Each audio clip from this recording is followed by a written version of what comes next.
Dwayne Wayne didn't save a wedding, he hijacked one, and a whole generation of us stood up in our living rooms and cheered like love had finally won. Okay, I've seen a different world more times than I can count, and let me say this before anybody comes for me in them comments, okay? I love the show. It raised us, it introduced us to HBCUs, but the older I get, the more I realize Whitley and Dwayne Wayne were never a love story. They were a group project where neither one of them did the assignment. So let's get into it.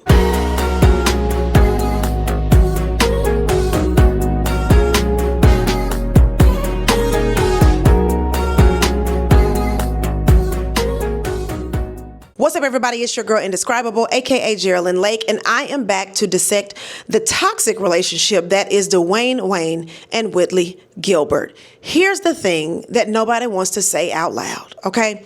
Whitley and Dwayne were not in love with each other. There, I said it. They were in love with the rough draft version, a version of the other person that only existed in their minds, okay? Psychologists actually studied this, and they named it after two sculptors. The healthy version is called the Michelangelo phenomenon. Michelangelo used to say the statue was already inside the marble, and his only job was to chip away everything that wasn't it. In a relationship, that's a partner who helps you become the person you already wanted to become. They see your real shape, and they clear the mess off of it. Then there's the other version, named after Pygmalion, the sculptor who carved a woman out of stone and fell in love with what he had made. That's a partner who doesn't help you become yourself. They chip away at you until you turn into somebody that they'd prefer. In plain English, one person helps you get to your goal, the other person hands you their goal and calls it growth. Dwayne was a Pygmalion boyfriend for sure. He liked Whitley best when she was humbled, broke, struggling, taken down a peg. The second she was loud, rich, dramatic, unapologetically herself, he got quiet and judgmental. He wasn't chipping away at what wasn't her, he was chipping away at what was. And while Whitley was doing the exact same thing from the other direction, she wanted a man with status, polish, and a certain kind of life. She spent years telling this man he wasn't enough, then suddenly warmed up when the degrees and the opportunities started stacking. Same behavior, different outfit. Dwayne calling a woman shallow while he waited for her to become somebody he would approve of is kind of shallow. So go to hell. Okay, so if they were both doing all of that, why did it feel so good to watch?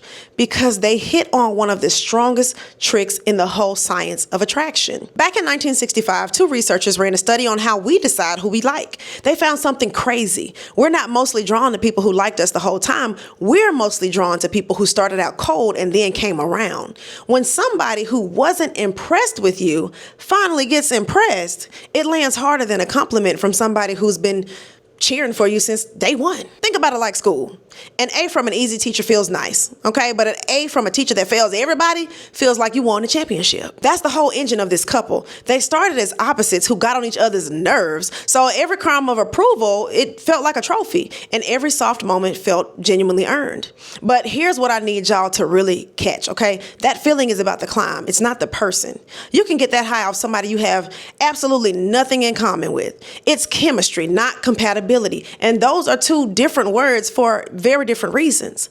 Now, let's talk about why they couldn't quit each other, because it's not a romance, okay? It's simple math. There's a rule in psychology about rewards. If a machine gives you a snack every single time you press the button, you'll press it when you're hungry and that's it. But if the machine only pays out sometimes and you never know which time, you will stand there pressing that button until your thumb falls off. Unpredictable rewards create the strongest habits. That's why slot machines exist. That's why we check our phones 14 times an hour. Okay, now look at their timeline. Together, broken up, somebody new, jealousy, big speech, back together, broken up again, too many years of never knowing which version of the relationship you were about to get. That's not passion. And once you see it that way, all those big dramatic reunions, they stop feeling like destiny and start feeling like a habit that neither one of them knew how to break. Whitley, keeping a man warmed up on the bench in case the starter fumbles, is not a love language, okay? Your girl was toxic. This is the part that changed how I watched the whole show. There's a researcher who studied thousands of couples and could predict which ones would split with scary accuracy. He found 4 behaviors that wreck relationships, and the single worst one is not yelling, okay? It's not even shutting down. It's contempt. Contempt is simple. It's when you talk to your partner like you're above them. The eye roll, the sarcasm, the little joke that isn't really a joke. Mockery dressed up as personality. Now, go back and listen to how these two actually spoke to each other. The mocking, the impressions, the digs about her upbringing, the digs about his clothes, the constant "you people" energy from both directions with the laugh track underneath it. We were trained to hear that as flirting. Enemies to lovers, sparks flying. But strip the studio audience and what you got is two people who studied each other's insecurities and then weaponized them. There's a difference between somebody who knows you well enough to make you laugh and somebody who knows you well enough to make you feel small. Okay, now let's talk about the man everybody wants to skip. Byron liked Whitley exactly how she was. He didn't need her broke to feel comfortable. He didn't flinch at her ambitions. He matched her values. He matched her pace, and he wanted to build a life that looked like the one that she had been describing since season 1. And we called that man boring. Let's compare the two sides fairly, because I think both camps have a real point. Team Dwayne says this: they had history. He saw her at her lowest and he stayed. He knew her flaws and all, and he fought for her when it counted. Love isn't a feeling, it's a choice, and he chose her out loud. Now, Team Byron says this: he offered her peace, respect, a life she actually wanted, with a man who wasn't secretly grading her, and being chosen calmly is not the same thing as being chosen less. Here's where I'm at with it. We've been taught that if it doesn't hurt, then it isn't real. So when a relationship is steady and safe, our bodies read that as boring because we're used to the spike. Byron wasn't boring. Byron was regulated. Those aren't the same thing. And it took me until adulthood to figure that out. Now, that wedding episode, there's a decision trap where people stay in something bad just because of what they've already spent. Bad movie, terrible seats, but you paid for the ticket, so you sit through it. Researchers built a whole model around this for relationships. Commitment isn't only about how happy you are, it's about how few options you think you have and how much you've already poured into it. Multiple seasons poured in, that's what made bursting through those doors feel earned. But be honest with me. He didn't tell her the night before. He didn't tell her that morning.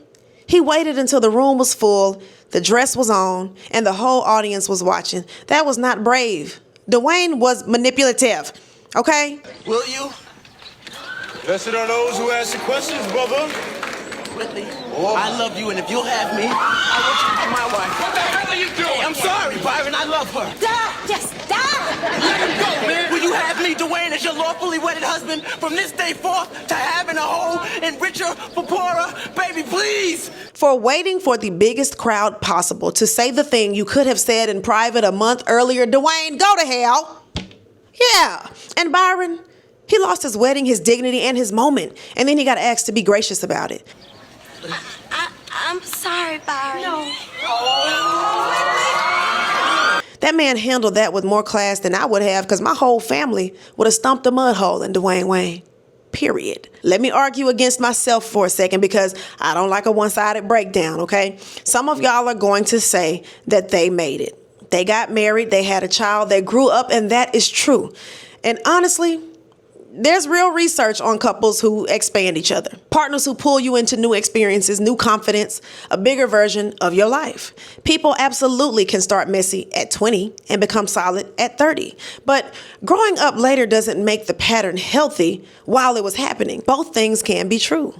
They loved each other and they were terrible for each other for most of the time that we knew them. Okay, here's my whole point, and it's not really about a sitcom. Whitley wanted a Dwayne who came with a certain lifestyle. Dwayne wanted a Whitley who came with a certain attitude. Neither one of them wanted the actual person standing in front of them. And they burned through 6 years trying to renovate each other instead of finding somebody who was already what they wanted. Date the person, not the potential. If you find yourself waiting for somebody to become who you need them to be, that's not patience, that's reconstruction. And baby, you ain't Bob the Builder, okay? So tell me in the comments, were you Team Dwayne, Team Byron, or Team Whitley should have stayed single and had a hot girl summer? Because I definitely would have been driving the boat. Okay, I need to see my girl out and about. All right, and if this video made you completely rethink that iconic wedding scene or relationships in general, then subscribe to my channel, because there are more videos just like this one in the chamber. Okay, now don't forget to hit that notification bell so you know every single time your girl uploads, and I will catch you guys in the next video. Peace.